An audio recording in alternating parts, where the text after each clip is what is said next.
Hello, welcome to Phoenix Rising mod. Today I will be guiding you through our factions and more specifically our faction skills and explain some of the design decisions behind those perks and how it will affect your gameplay. So in here we have a Phoenix Point recruit and he has Overwatch focus on level 2 and Endurance on level 7. Every Phoenix Point recruit is going to have these perks.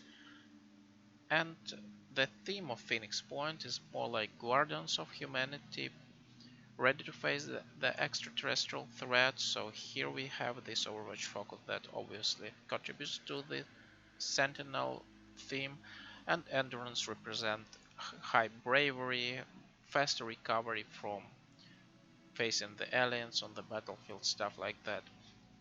And in terms of gameplay, obviously you are going to start with 4 Phoenix Point recruits. And early game is full of melee enemies, so this Overwatch focus is going to be very useful for you. And also we add a lot of skill that add a lot of willpower, so willpower is going to be a resource that you will be using a lot. And also we've rebalanced the game a little bit, so it's not as easy to recover huge amount of willpower by killing your enemies, so this endurance is going to be also quite handy in the late game. Next we have New Jericho, and the theme I had in mind for them somehow is, police brutality, stuff like that. They're highly militarist organization that is about suppressing opposition. So here we have skills that really add up to this flavor. This takedown that allows you to bash your enemy.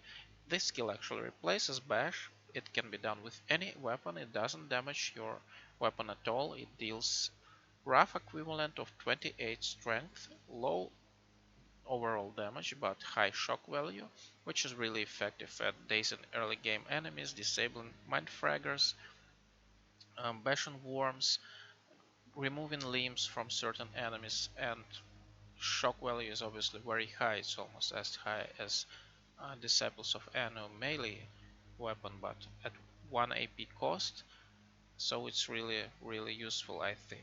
And on level 7 we have this Pepper Cloud, which also buffed in vanilla. Its effective range is 5 tiles, and we have it up to 8. And in terms of gameplay, also you see this new Jericho, they all have high armor values and low effective range on their weapons, so they really want to go closer to the enemies, and these skills really contribute toward this um, gameplay. So, for example, if you compare Phoenix Point Sniper that really wants to move and set up Overwatch, New Jericho Sniper that's more about close range, taking advantage of that high damage Cyclops rifle with Overwatch and Gunslinger, and for example someone like Synedrion Sniper that, as you will see next, is all about setting up the right spot, sitting there and using it to shoot. So in here New Jericho is really about using their high armor, using their powerful weapons, but first you have to get there, suppress everyone, and then just finish them off. Next we have the Synedrion, and their theme is about high tech, obviously, and stealth. And to reinforce this theme, they are not very protected, they are fragile, sort of, but their weapons are very accurate, so they want to get to the spot and sit there and destroy the enemies from long range. So here we have this shadow step that allows you to evade Overwatch fire, and it really helps you get, to this point you want to be at, like high cover or rooftop. And then on level 7 we get this Phantom Protocol. This is both defensive and offensive skill. It allows you to shoot very accurate shots, but also it will hide you from enemy side when their turn begins. They will only see this red bleep, that you usually see when the enemies move out of your sight. So the enemies won't be able to really target you if you calculate that right. It may be a little bit tricky, but I hope you'll figure it out.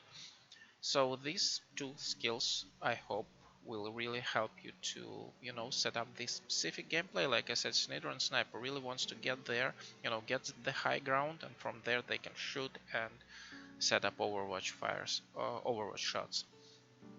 Next we have these Disciples of Anu Assault, and Disciples of Anu are all about close combat and putting themselves in harm way, and they have skill that really show that attitude. They have this breath mist that allows them to recover willpower when inside the mist.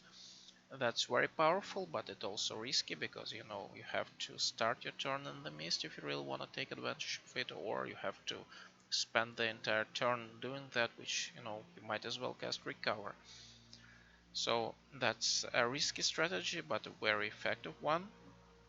And then on level 7 they finally shine with this Sower of Chain that returns viral damage to the attackers. It's very powerful, it can easily disable any ranged enemy that tries to shoot at you, but it also obviously comes with a cost of requiring to be shot at. So in the gameplay wise, it really helps Disciples late game. Both of these skills really help late game when there's a lot of mist, when there's a skiller going around that spawns a lot of mist, and obviously this Sower of Change, once you get a little bit points invested into strength and maybe some better protection for your units, you are going to be able to put your Disciples of Anu recruits into dangerous spots to reap massive benefits from their powerful skills. So that concludes factions of Phoenix Rising mod. I hope you're interested in trying them out already, and my hope that each recruit will play a very different and very distinct way. Thank you for watching and see you in the next video.